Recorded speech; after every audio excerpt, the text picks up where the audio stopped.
આપણા ગુજરાતી ઘરોમાં આ વાનગી બહુ જ લોકપ્રિય છે અને ઘણી ગૃહિણીઓ બનાવતી હોય છે. સરળ, ફટાફટ બની જાય, ફાયદા પણ અદ્ભુત અને સરસ રીતે તૈયાર પણ થઈ જાય. ચણા મેથીના પુડલા ઘણા નોર્મલ ચણાના લોટના પણ બનાવતા હોય છે. નમસ્તે મિત્રો, કેમ છો? માયાદીપક 22 યુટ્યુબ ચેનલમાં આપ સૌનું સ્વાગત છે. ચેનલ મારી સબસ્ક્રાઈબ ના કરી હોય તો ઝડપથી સબસ્ક્રાઈબ કરો, લાઈક કરો, શેર કરો, કોમેન્ટ કરો. તમે મને ઇન્સ્ટાગ્રામ અને ફેસબુક પર પણ ફોલો કરી શકો. તો વધુ કંઈ નહીં કહેતા શરૂ કરીએ આજની સરસ મજાની રેસીપી. બાઉલમાં 2 કપ ચણાનો લોટ એટલે કે જેને બેસન કહેવામાં આવે છે એને ઉમેરી લઈએ છીએ. અહીંયા મેં થોડા લીલા મરચાં, લસણ, આદું આ તમારા ટેસ્ટ પ્રમાણે લેવાનું છે ને ન ખાતા હોય તો સ્કીપ કરવાનું છે. ડુંગળી ઝીણી ભાવતી હોય તો એ પણ ઉમેરી શકો છો. અને મિક્સરમાં ક્રશ કરી લઈએ છીએ અને હવે ચણાના લોટમાં ઉમેરી લઈએ છીએ. અહીંયા મેં ફ્રોઝન મેથી લીધી છે. તમે ફ્રેશ મળે તો ફ્રેશ મેથી પણ લઈ શકો છો. લગભગ 1.5 કપ જેવી મેથી છે અને આ ધોયેલી જ હોય છે.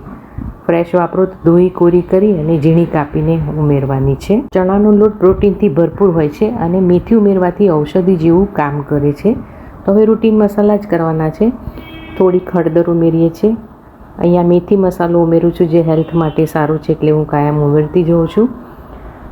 1 કપ કાપેલી કોથમીર, થોડુંક સંચળ ઉમેરવાથી એનો ટેસ્ટ બહુ સરસ લાગશે.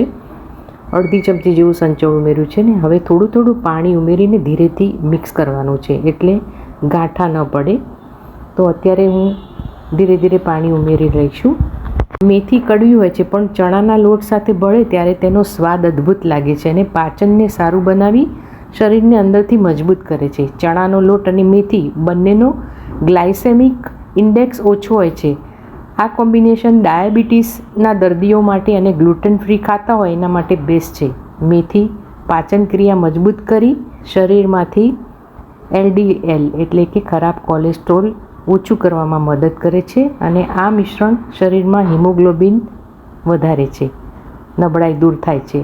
તમે એકલા બેસનના બનાવો એના કરતાં જુદી જુદી ભાજી ઉમેરીને બનાવો તો એના બેનિફિટ પણ મળે છે. તો લગભગ 1.5 કપ જેવું પાણી ઉમેરીને 2 મિનિટ જેવું ફેંટી લીધું છે. હવે થોડુંક મીઠું ઉમેરી અને એને ફરીથી 2 મિનિટ છોડી દઈએ છીએ જેટલી જાળી સરસ પડશે. આમાં આપણે ઈનો કે સોડા કશું જ ઉમેરવાનું નથી. 2 મિનિટ પછી તમને જો સહેજ જાડું લાગે તો થોડુંક પાણી ઉમેરવાનું. આવી કન્સિસ્ટન્સી હોવી જોઈએ. હવે પ્રીહીટ કરેલી કોઈ પણ તવીમાં એને તમે ઉતારી શકો છો. અહીંયા મેં નોનસ્ટિક તવી લીધી છે.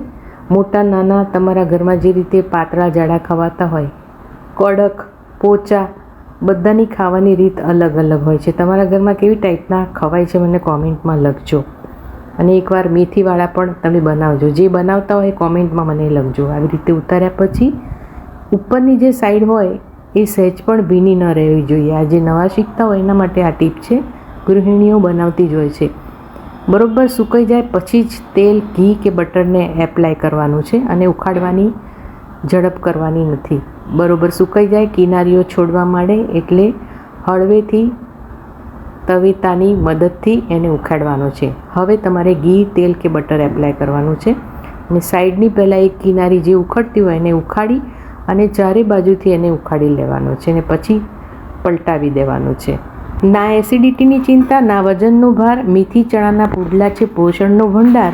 બાળકો ખાય કે વડીલો બધા પૂછે વારંવાર, મમ્મી ક્યારે બનાવશે આવા પુડલા બીજી વાર? તો આને હું પલટાવી દઉં છું અને ધીરે ધીરે નાના પણ તમે બાળકો માટે ઉમેરી શકો છો. એને આ રીતે જ એને બનાવવાના છે. તમે એને દહીં, અથાણા, લીલા મરચાં કે ચા, કોફી, લાલ મરચાં એની સાથે મજા માણી શકો છો. મેં લાલ મરચાંનું અથાણું બનાવેલું એની સાથે અને કેરીના અથાણા સાથે ને દહીં સાથે સર્વ કર્યા છે.